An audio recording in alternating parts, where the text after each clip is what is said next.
चंद्रकांता देवकीनंदन खत्री का एक लोकप्रिय काल्पनिक हिंदी उपन्यास है। देवकीनंदन खत्री हिंदी साहित्य में एक जाना माना नाम है। इनका जन्म 18 जून 1861 को हुआ था। देवकीनंदन खत्री आधुनिक हिंदी भाषा में लोकप्रिय उपन्यासकारों में पहली पीढ़ी के थे। इनके उपन्यास चंद्रकांता ने लोगों के बीच बहुत प्रसिद्धि हासिल की। चंद्रकांता उपन्यास को 1888 में प्रकाशित किया गया था। इस उपन्यास पर स्वामित्व 1964 में समाप्त हो गया था। चंद्रकांता ने हिंदी भाषा की लोकप्रियता में विशेष योगदान दिया।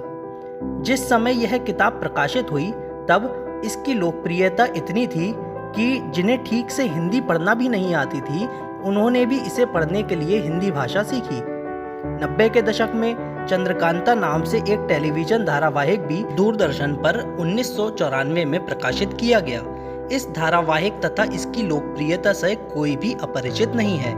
इसके किरदार चंद्रकांता, वीरेंद्र सिंह, क्रूर सिंह आदि आज भी लोगों की यादों में बसे हुए हैं। इसमें मशहूर कलाकार इरफान खान ने भी भूमिका निभाई थी। हालांकि कहानी और पटकथा में कई अंतर थे। कहानी दो प्रेमियों के बारे में एक कल्पना है जो प्रतिद्वंदी राज्यों से संबंधित है।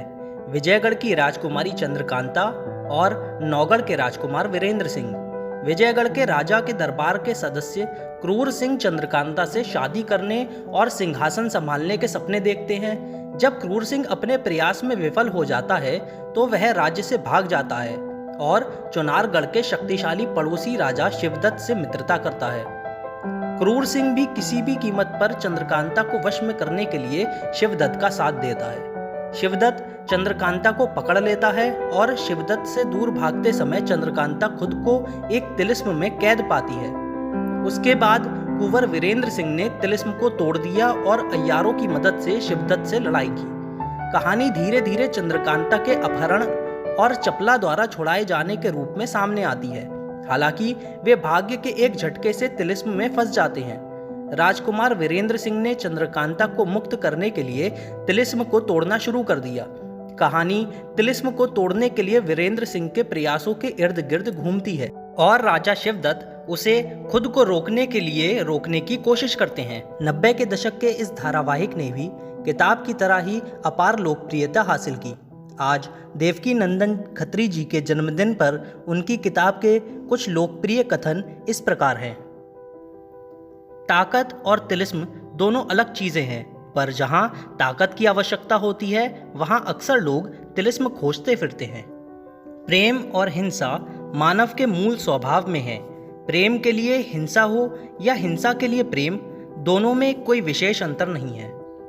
जिस तरह एक चरित्र के साथ कहानी नहीं कही जा सकती, ठीक वैसे ही मनुष्य के चरित्र का भी एक रूप नहीं हो सकता। ऐसी कोई मुश्किल नहीं जिसे हल करने के लिए जंग करनी पड़े, लेकिन फिर भी इंसान ने इतिहास में प्रत्येक बार जंग का ही रास्ता चुना है। कल्पना शक्ति इंसान की सबसे बड़ी दोस्त है, क्योंकि इसके रहते और किसी भी मित्र या शत्रु की आवश्यकता नहीं पड़ती। राजा के लिए युद्ध में रणनीति ही प्रथम और अंतिम विकल्प होना चाहिए। संख्या से युद्ध जीते नहीं बल्कि टाले जाते हैं। प्यार से गहरा तिलिस्म और कुछ भी नहीं हो सकता। यही है जिसने दुनिया का इतिहास लिखा है। किले की नींव में अगर भरोसे की ईंटें हों तो जमीन के ऊपर कोई भी हमला किले की दीवारों पर कामयाब नहीं होगा। समय से महान इतिहासकार दूसरा कोई नहीं, इसलिए परिभाषाएं समय समय पर बदलती रहती हैं, जैसे वीरता और कायरता की परिभाषा। लिखने वाले का कमाल तब हो जब बात बात पर पढ़ने वाले को शब्दकोश उठाकर मतलब ना खोजना पड़े। तो यह थी देवकीनंदन खत्री जी की कुछ मशहूर पंक्तियां। कमेंट करके ज़रूर बताएं वीडियो कैसी लगी। अगर आपको यह वीडियो ज़रा भी पसंद आई हो तो वीडियो को लाइक करें, शेयर करें और चैनल को सब्सक्राइब ज़रूर करें।